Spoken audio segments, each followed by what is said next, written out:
Well, we are at that time of year where it can go from this to this in just about 24 hours. Well, the last couple of winters, if you're a snow lover, been a disappointment. Our average snowfall for the Charleston-Huntington area from December 1st through the end of February, meteorological winter, about 23 inches. Last winter, we were about half that, only totaled about a foot of snow. And the winter before that, a paltry 3 inches of snow, hardly anything at all. You have to go back to the winter of 21-22 to find the last time we had at least average snowfall of about 23 inches. But what does this winter hold? And could it be more promising for snow lovers? Seasonable weather forecasting is always a dicey proposition, but it's particularly difficult this year because the signals are much murkier than usual. So what we do know, the eastern Pacific sea surface temperatures are cooling. We have been in El Nino going back to spring of 2023, where those eastern Pacific waters were warmer than normal.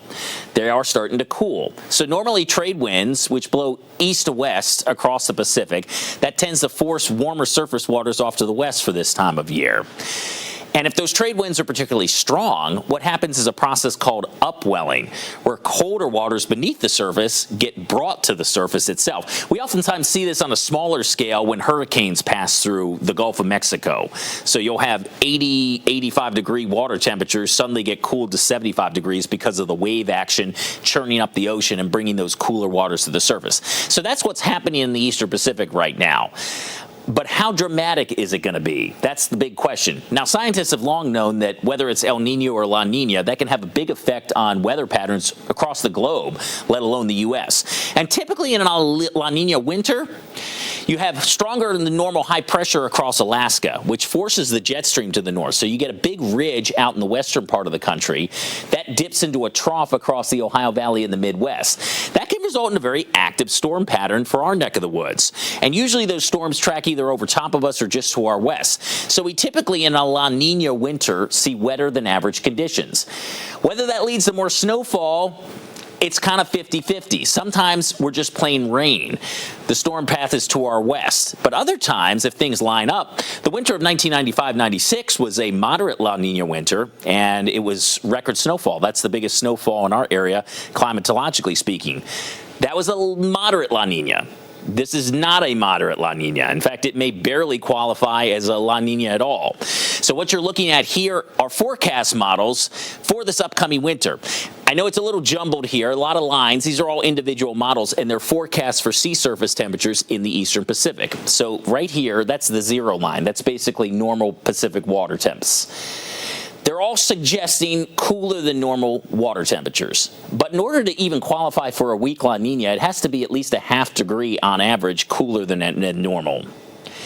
And right now, there's the December, January, February time frame for the model forecast. We're just barely getting there on some of the models. Some of the models aren't even quite qualifying for even a weak La Nina. So this is not going to be your typical La Nina winter.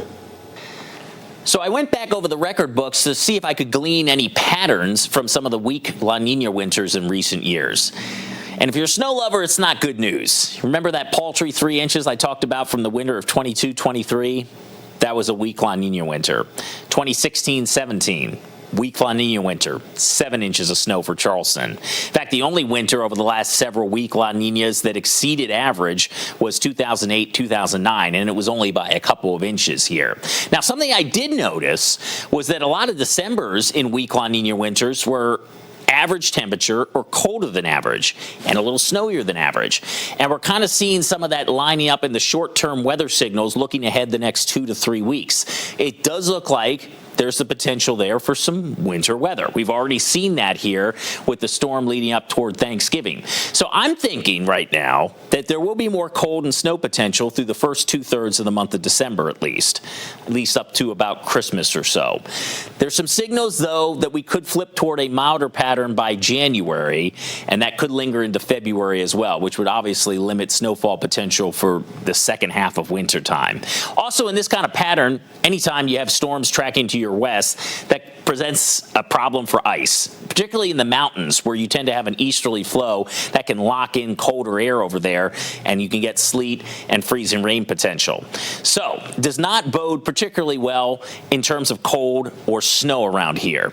I don't think it's going to be quite as warm as some of the recent winters that we've had. I'm forecasting average temperatures to be about 1 to 3 degrees above normal. So that's not significantly warmer than average, but it's still not what I would call a harshly cold winter. In fact, I think December may end up being, relative to average, the coldest month of the next several coming up. And in these kind of patterns, I did notice an unusual amount of 70, even in some cases 80-degree days in January or February. So I wouldn't be surprised, especially when you have those storms tracking to your west, you get a southerly flow ahead of them. We could have a couple days where we hit 70 degrees, maybe even have a couple days where we're talking about thunderstorms. So yeah, if you're a snow lover, that's not great news. As far as snow, I think it'll probably be a little better than the last couple winters. We set a pretty low bar there. I'm thinking 50 to 75% of normal. So for Charleston, Huntington, we average about 20 to 25 inches of snow for the winter. I'd say we get about 12 to 18 inches of snow. For the high country, the Route 19 corridor, the southern coalfields, and the taller hills, 25 to 40 inches of snow, averages about 50 or 60. And then at the highest peaks, snowshoe averages over 100 inches. I'd say this winter it's probably going to be about 50 to 75 inches of snowfall. Now, seasonable forecasts can certainly change on a dime, and particularly this year with the weak signals, it's highly uncertain. But given the way things look right now, I'd say many of us may be using more of this than an actual snow shovel most of this winter. Thanks for watching. For more of our great weather stories, just click here. And if you enjoyed that video or learned something new, like and subscribe.